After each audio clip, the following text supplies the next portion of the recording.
Let's look at an avoidant attachment example, and let's do it as a child-parent relationship. So we have the child again who is 3 years old in the playground, right? Playing, having a nice time, falls down and scrapes their knee.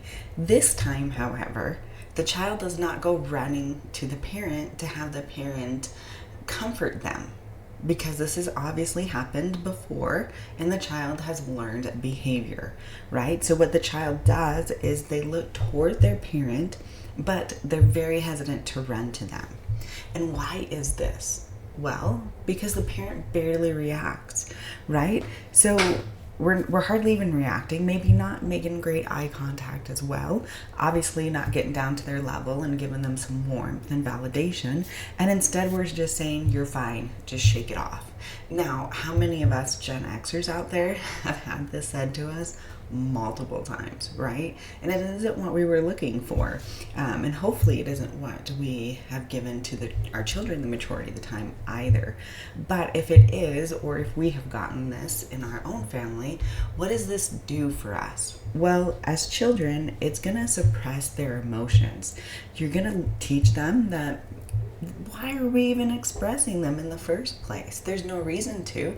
I get nothing out of it at all. So they're also going to stop seeking comfort because they've learned you will not provide it for them, which is not a great thing, right? We really want comfort as a child or as an adult.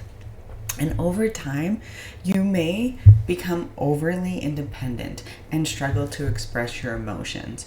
So that is, the child will become overly independent.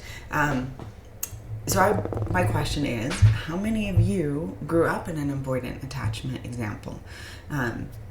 Partly because maybe that's how your parents were raised, partly perhaps that was the society at the time, because it seems like a lot of us were raised that way. And what has that done to you, though, as a parent or as an adult in a relationship? Are you changing? And do you not want to live that way any longer? Do you give more comfort to your own child? Maybe backslip sometimes, but the majority of the time we're comforting our child. Are we comforting our spouse or our partner or our friends even? So drop a comment below. Let's talk about it. I'd love to hear did you grow up in this environment? Did you not? Are you replicating this environment? Or are you choosing to try to change? And again, change is something that happens over time.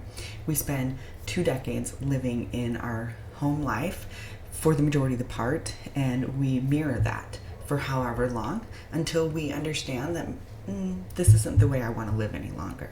So let's get the conversation started.